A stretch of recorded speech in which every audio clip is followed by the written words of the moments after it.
Welcome to Big Idea Investing. It's your host, Dylan Loomis. So first of all, I do generally like Meet Kevin. This is nothing against him personally, but in one of his recent videos about Tesla and Bitcoin, there is one point that I definitely think need correction. And I figure now is a good time because later today, we're expected to get Tesla's Q1 earnings report, and this definitely touches on that topic. So let me just play the clip for you, and then I'll dive into it a little bit deeper. Here's what's fascinating though about Bitcoin.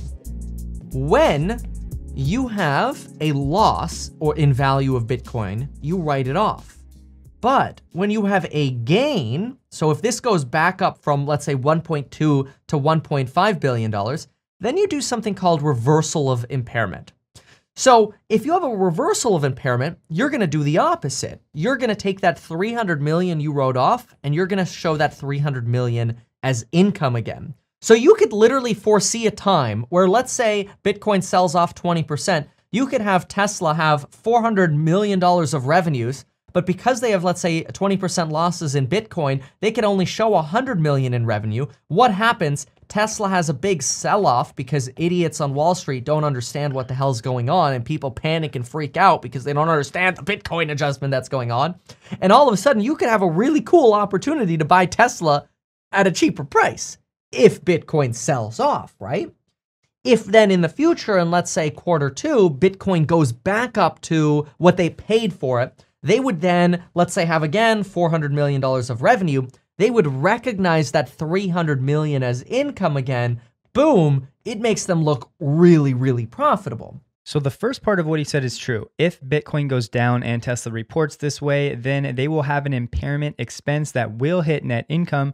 So let's say they write off $300 million, as Tesla said, that will be like a $300 million expense that would reduce Tesla's net income. But that second part, if the impairment cost is reversed, is not accurate, and here is why. But to start, we need to go to Tesla's SEC filing for when they bought Bitcoin, and we'll start from here. It says, quote, "Moreover, digital assets are currently considered indefinite-lived intangible assets under applicable accounting rules, meaning that any decrease in their fair values below our carrying values, basically the price at which they bought Bitcoin at, for such assets at any time subsequent to their acquisition will require us to recognize impairment charges," what I just mentioned, "whereas we may make no upward revisions for any market price increases until a sale, which may adversely affect our operating results in any period in which such impairment occurs. Moreover, there is no guarantee that future GAAP principles won't change, and Tesla will have to change how they report for their Bitcoin holdings." So that first point where he went wrong is it says, "whereas we make no upward revisions for any market price increases until a sale." So what he showed in that Q2 chart about reversing the impairment expense is not applicable, and there is more. We need to look at the GAAP rules and how they're going to treat this. So under US GAAP, once an impairment loss has been recognized for assets held for use, it cannot be reversed. In other words, once the value of an asset held for use has been decreased by an impairment charge, it cannot be increased. For assets held for sale, if the fair value increases after an impairment loss, the loss can be reversed. So the big idea then becomes, is Tesla going to classify Bitcoin as a hold for use or a hold for sale type of asset? And because we don't have any specific information just yet, we can take a look at MicroStrategy to give us a good idea of what path Tesla may follow. So this is directly from the MicroStrategy website. However, we believe that cryptocurrencies would generally meet the definition of an indefinite-lived intangible asset, should sound familiar, because they do not convey specific rights in the same way as financial instruments. Indefinite-lived intangible assets are not amortized, but are required to be recognized and measured at their historical cost.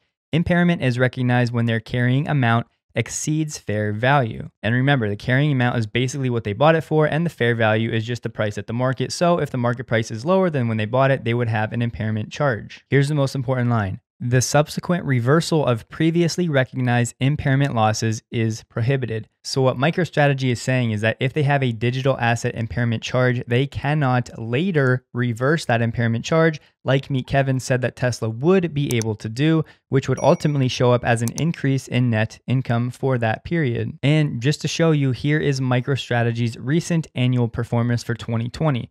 If we take a look at 2020 and we take a look at the digital asset impairment losses, we see that MicroStrategy had a $70 million impairment charge, which in turn added to their total operating expenses right here, which in turn adds to their loss from operations. So this is most likely how Tesla will also operate. Now, you may be wondering, well, MicroStrategy bought Bitcoin at 15,000, 20,000, etc. So how do they have impairment charges if the price is now hovering between, 47 and 63,000? Well, you have to remember, MicroStrategy is continually buying Bitcoin. So there is a small percentage of that they purchased at a set amount. And now, as of this reporting, it was lower than that, which would result in an impairment cost. So this is, of course, going to drastically affect the net income results for companies like MicroStrategy and Tesla. And in case you were wondering what the alternative to the GAAP reporting is, generally speaking, the SEC requires GAAP reporting, which is what most companies in the United States use. But the IFRS, as you can see on the screen, is generally the accepted reporting principles for international companies.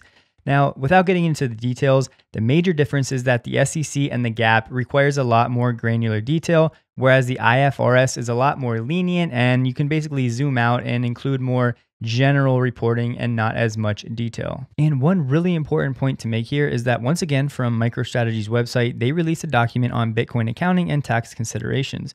So if you scroll through this document, I'm not going to get into the details, but there's a point that occurs over and over again, and it's right here. There is no authoritative GAAP on point that addresses, and then it says what specific point.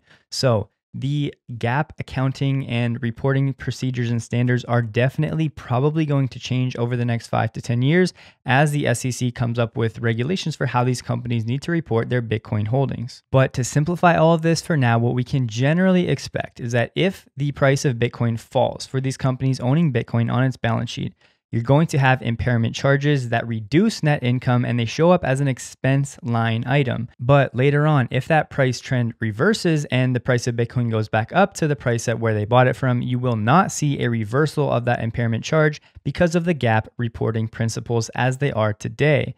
Now, it's a bad thing because of course net income will be hurt, but if the price of Tesla goes down, like Meet Kevin said, that could give you a better opportunity to buy more Tesla shares, and reporting less net income, of course, will result in Tesla paying less taxes when they do have impairment charges from Bitcoin losses. But I think what a lot of people were wondering is if the price of Bitcoin doubles, which it probably will, and for Tesla, if they bought at 30K and when Bitcoin hits 60K, that's an essential 1.5 billion to 3 billion, we see nothing really being reported for this. Because if you go back to Tesla's SEC filing about their Bitcoin purchase, you see, whereas we may make no upward revisions for any market price increases until a sale, which of course may adversely affect our operational results in any period. But the key point is until a sale. So if Tesla is just holding that Bitcoin and it doubles, triples, 10x's in value, you're not going to see any financial impact on their financial reporting until they choose to sell it. But the main point of this video was to show you that one point Meet Kevin made about the reversal of impairment charges that would basically result in a positive impact to the net income line item is probably not accurate the way we see things now. MicroStrategy is not going to do it. Tesla's internal documents seem to tell us that they're not going to do it. And unless something with the GAAP reporting standards changes with holding of Bitcoin, then we can most likely expect that to not be the case. So please like this video if you did. If you're interested in Tesla, you can check out my Electrified channel. It's all Tesla content. But thank you guys for watching until the end. Please subscribe for more investing content, and I hope to see you in the next video. Have a great day.